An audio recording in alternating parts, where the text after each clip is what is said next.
दोस्तों, मन बहुत चंचल होता है, इसीलिए वह अशांत रहता है।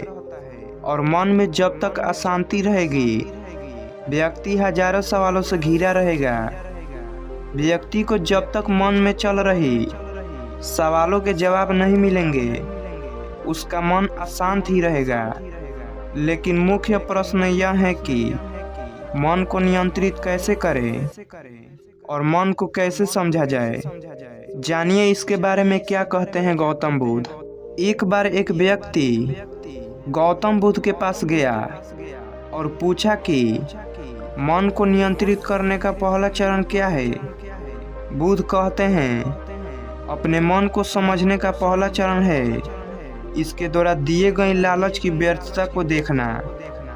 क्योंकि जब मन अशांत होता है तो कई तरह के लालच देता है। जिसने मन द्वारा इन लालचों को पहचान लिया, उसने मन को समझ लिया। फिर व्यक्ति बुद्ध से पूछता है, लेकिन हमें यह कैसे पता चलेगा कि हमारा मन हमें लालच दे रहा है और वह लालच व्यर्थ है। इसका जवाब देते हुए बुद्ध कहते हैं, अनुभव से मनुष्य मन के लालच से जिस कार्य को अतिपूर्वक करता है उसमें उसे हानि ही होती है, और हानि के बाद ही उसे अनुभव भी होता है। जैसे जिसने वास्तव में यह देख लिया कि नाशा करना केवल दुख है, वह नाशा मुक्त होना शुरू कर देगा। जिसने जान लिया कि ईर्ष्या से खुद का नाश होता है, वह ईर्ष्या से मुक्त होना शुरू कर देगा। मन को समझने का यही पहला चरण है। व्यक्ति बुद्ध से पूछता है, यदि व्यक्ति पहले चरण से यह जान जाता है कि वह मन द्वारा दिए गए लालचों के कारण दुखी है, तो फिर दूसरा चरण क्या है। बुद्ध कहते हैं, खोज पर निकलना।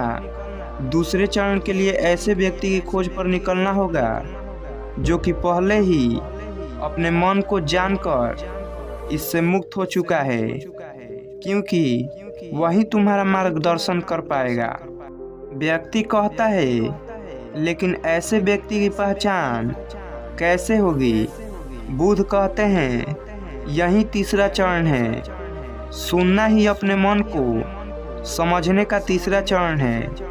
व्यक्ति कहता है, क्या इसे देखकर पता नहीं किया जा सकता।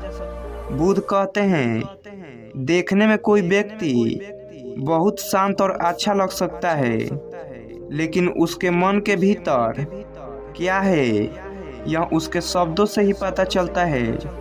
लेकिन किसी की बातों पर तब तक विश्वास नहीं करना चाहिए जब तक कि वह तुम्हारे विवेक की कसौटी पर खरा न उतर जाए।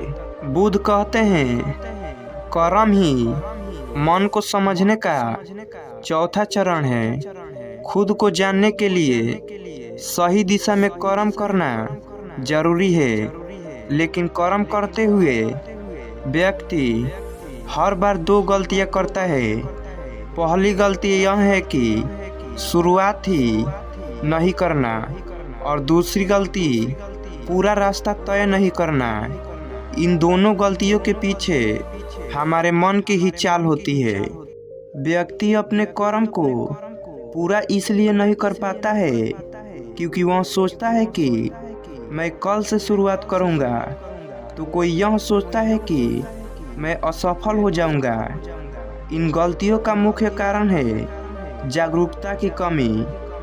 इसके बिना मन व्यक्ति को उसके दिशा में चलने नहीं देता है।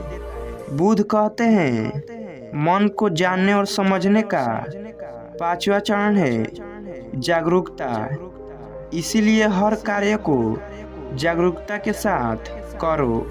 बिना जागरूकता के साथ किया गया कार्य या फिर जिया गया क्षण मृत्यु के समान है। व्यक्ति बुद्ध से पूछता है, अपने जागरूकता के स्तर को कैसे बढ़ाया जा सकता है। बुद्ध कहते हैं, ध्यान से। ध्यान ही मन को जानने, समझने और नियंत्रित करने का अंतिम चरण है। यानी ध्यान ही वह नाव है जिस पर बैठकर मन रूपी नदी को पार किया जा सकता है। जिस व्यक्ति ने इन शुरुआती 5 चरणों से ध्यान को जान लिया, उसने अपने मन को जान लिया।